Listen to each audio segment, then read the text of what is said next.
सुशांत सिन्हा किस्सा कुर्सी का में गुजरात और हिमाचल विधानसभा चुनाव को लेकर हम लगातार रिपोर्ट्स आप तक पहुंचा रहे हैं और सबसे पहले आज बात गुजरात की करेंगे।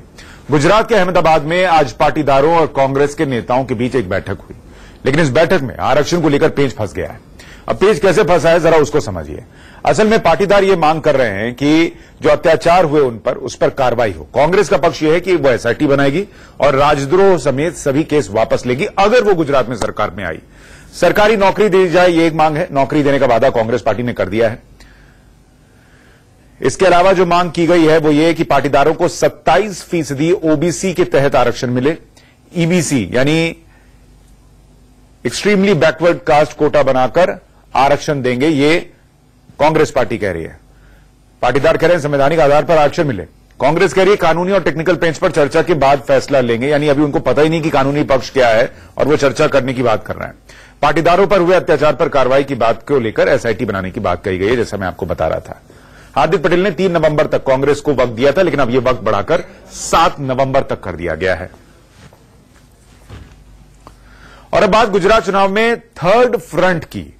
थर्ड फ्रंट बनाकर उतरे शंकर सिंह वाघेला की बात आपको बताएं तो शंकर सिंह वाघेला जन विकल्प के बैनर के तले गुजरात के चुनावी मैदान में चुनावी सिंबल ट्रैक्टर की सवारी कर वो गुजरात की सत्ता का सफर तय करना चाहते हैं, लेकिन उनकी एक कोशिश कांग्रेस को नुकसान पहुंचा सकती है। वोट कटवा वाघेला से कैसे जूझेगी कांग्रेस, वो इस रिपोर्ट में समझिए।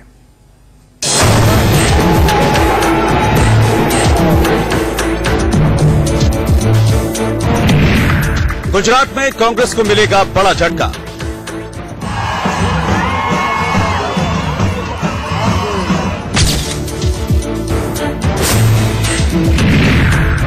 हाथ पर हावी हो सकता है ट्रैक्टर।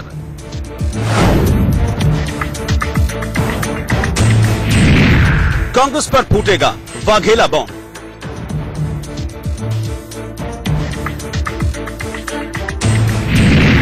वोट कटवा से कांग्रेस की बिग फाइट।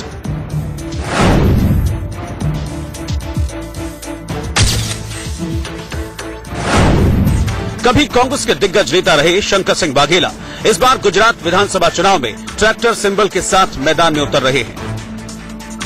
उन्होंने दावा किया है कि वो सूबे की सभी 182 सीटों पर अपने उम्मीदवार उतारेंगे।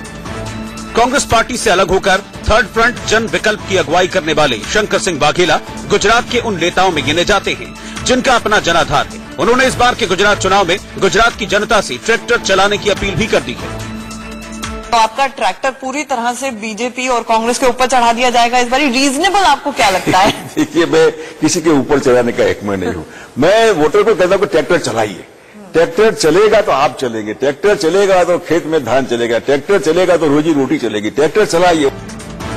गुजरात चुनाव में शंकर सिंह वाघेला के जन विकल्प का ट्रैक्टर किस पर चलेगा, ये समझें। उससे पहले जान लेते हैं शंकर सिंह वाघेला की जुबानी कांग्रेस को अलविदा कहने की कहानी। चुनावी साल में आपने कांग्रेस का दामन छोड़ा, तो कहते हैं ना कि कुछ तो वजहें रही होंगी, यूं ही कोई बेवफा नहीं होता है। क्यों मझधार में? चुनाव तो आने वाला था, मैं 1 साल से लगा था, 1 साल से। ये 11th बार मैंने ना नहीं कह दिया को I am sorry. I tried my level best. I try to see madam Gandhi, Rahul ji, दुनिया भर के लोगों को मिलने के बाद मैंने जो कहा कि ये बात सही है, तो बात सही है तो डू इट। नहीं, वो हमारे सिस्टम में नहीं है। अरे सिस्टम में नहीं है, आप मानते कि बात सही है। क्या कैंडिडेट का सिलेक्शन एडवांस में होना चाहिए? कहा क्या 4-5 कैंडिडेट है तो बाकी 3 को बुलाकर कहना चाहिए भाई सब्र करो, चिंता मत करो, सरकार आने दीजिए, आपको भी संभालेंगे, ऐसा करना चाहिए? कहा करना चाहिए। ये जो है ना, सब मानते थे कि करना चाहिए तो करो ना। नहीं, ये हमारी सिस्टम नहीं है। अगर सिस्टम नहीं है तो I told Rahul Gandhi ji sorry, ये सिस्टम फेलियर पार्टी है, ऐसा होगा तो मैं कांग्रेस में रह नहीं पाऊंगा। असल में कांग्रेस में रहते हुए वाघेला की हसरत थी कि पार्टी उन्हें विधानसभा चुनाव में सीएम उम्मीदवार के तौर पर प्रोजेक्ट करे, लेकिन कांग्रेस ने वाघेला के इरादों पर पानी फेर दिया, लिहाजा वाघेला ने पार्टी छोड़ दी। कांग्रेस छोड़ने के बाद कुछ कयास ऐसे भी लगे कि वाघेला फिर से घर वापसी यानी बीजेपी ज्वाइन कर सकते हैं, लेकिन ऐसा भी कुछ नहीं हुआ। वाघेला जन विकल्प के नाम से तैयार हुए थर्ड फ्रंट के अगुवा बने और उन्होंने चुनावी मैदान में कांग्रेस और बीजेपी दोनों के खिलाफ बिगुल फूंक दिया। शंकर सिंह वाघेला ने दोनों ही पार्टियों पर चुनावी मैच फिक्स होने का बड़ा आरोप लगाया। गुजरात में चल रहा है मैच फिक्सिंग, दुख देता है हमको और match fixing party to party कभी नहीं होना चाहिए, और match fixing party to party हुआ है, मैं रिलीज करता हूं। शंकर सिंह वाघेला बीजेपी और कांग्रेस दोनों पर मैच फिक्स करने का आरोप लगा रहे हैं। वहीं दूसरी ओर कांग्रेस के लिए वाघेला अब गुजरात में नॉन इशू हो चुके हैं। यूं ही कोई बेवफा नहीं होता है। क्यों मझधार में? चुनाव तो आने वाला था, मैं 1 साल से लगा था, 1 साल से। ये बात सही है, तो बात सही है तो डू इट। नहीं, वो हमारे सिस्टम में नहीं है। अरे सिस्टम में नहीं है, आप मानते कि बात सही है, तो 11th आवर पार्टी को कैसे टका जाए। और बीजेपी की दोस्ती match fixing party to party within party conspiracy. Congress party Shankar Singh Vaghela को नॉन इशू मानती है, लेकिन सवाल तो उठता ही है कि अगर जन विकल्प के उम्मीदवार 182 सीटों पर उतरेंगे तो वोट कटवा के तौर पर सबसे ज्यादा नुकसान किसे पहुंचाएंगे? शंकर सिंह वाघेला का कांग्रेस छोड़ के जाना और एक अलग मोर्चा खड़ा करना वो कांग्रेस के लिए नुकसान करता साबित होगा। मुझे ऐसा लगता है कि जहां जहां बीजेपी और कांग्रेस की टक्कर बड़ी कम वोटों वाली है, बीजेपी जीती है या कांग्रेस जीती है बड़े कम वोटों से, वहां शंकर सिंह वाघेला अपने उम्मीदवार खड़े रखेंगे। शंकर सिंह वाघेला गुजरात के कद्दावर नेताओं में से हैं। उन्हें नजरअंदाज करना कांग्रेस के लिए बड़ा खतरा बन सकता है। पूरे गुजरात में उन्हें बापू के नाम से जाना जाता है। एक बापू वो थे जिन्होंने कांग्रेस को जोड़कर रखा। शंकर सिंह वाघेला के रूप में गुजरात के वाघेला बापू कांग्रेस को कितना नुकसान पहुंचाएंगे, ये देखने वाली बात होगी। अहमदाबाद से आंचल आनंद के साथ ब्यूरो रिपोर्ट, इंडिया न्यूज। तो ये तो गुजरात की बात हो गई। चुनाव हिमाचल प्रदेश में भी हैं और वहां बीजेपी ने अभी तक सीएम पद के लिए कोई चेहरा प्रोजेक्ट नहीं किया है। क्या बीजेपी बिना मुख्यमंत्री के फेस के गुजरात चुनाव लड़ रही है, तो क्या मोदी ही देवभूमि में भी बीजेपी का चेहरा रहेंगे, यानी हिमाचल प्रदेश में? बीजेपी किन अहम मुद्दों पर कांग्रेस को वहां पर घेरेगी? इन सवालों पर इंडिया न्यूज के सीनियर एडिटर प्रकाश पांडे ने केंद्रीय स्वास्थ्य और परिवार कल्याण मंत्री जेपी नड्डा से बात की। हिमाचल में चुनावी बिगुल बज चुका है और हमारे साथ मौजूद हैं केंद्रीय स्वास्थ्य मंत्री जेपी नड्डा, जो कि खुद हिमाचल से आते हैं, और हिमाचल में कौन बनेगा मुख्यमंत्री, इसके लिए भी इनके नाम की चर्चा जोर शोर से। नड्डा जी, पहला सवाल मैं सीधे तौर पे आपसे पूछूंगा, क्या मैं होने वाले मुख्यमंत्री से बात कर रहा हूं? आप भारतीय जनता पार्टी के कार्यकर्ता से बात कर रहे हैं, और भारतीय जनता पार्टी के कार्यकर्ता के रूप में मैं हमेशा काम करता रहा हूं, आगे भी काम करता रहूंगा। हर चुनाव में चेहरा केवल मोदी जी होते हैं, क्या हिमाचल में भी केवल मोदी जी ही चेहरा है? आप विकास की बात कर रहे हैं या वो भी एक मुद्दा है? देखिए, आदरणीय प्रधानमंत्री जी के नेतृत्व में ही चुनाव लड़ा जा रहा है। हम प्रधानमंत्री जी की जहां तक बात करें, उन्होंने जो हिमाचल को प्यार दिया है, जो प्रेम दिया है, और सारे देश में जो उन्होंने विकास किया है, वह गति हिमाचल में भी आनी चाहिए। और वह गति आने के लिए हिमाचल प्रदेश में भी भारतीय जनता पार्टी की सरकार चाहिए। इस मुद्दे को लेकर के हम चले हैं और इसी मुद्दे को लेकर के हम सब लोग लगे हुए हैं। नड्डा जी, मैंने जैसा देखा हिमाचल में 2-3 दिनों से यहां पे हूं, मैंने ये देखा कि कांग्रेस जो है उसके तमाम नेता जो है राजा साहब से नाराज थे। उन सबको बीजेपी ने अप्रोच किया, किसी ना किसी वक्त पे उनसे कोशिश की कि वो, जैसे उत्तराखंड में हुआ, कि वो आपके साथ आ जाएं।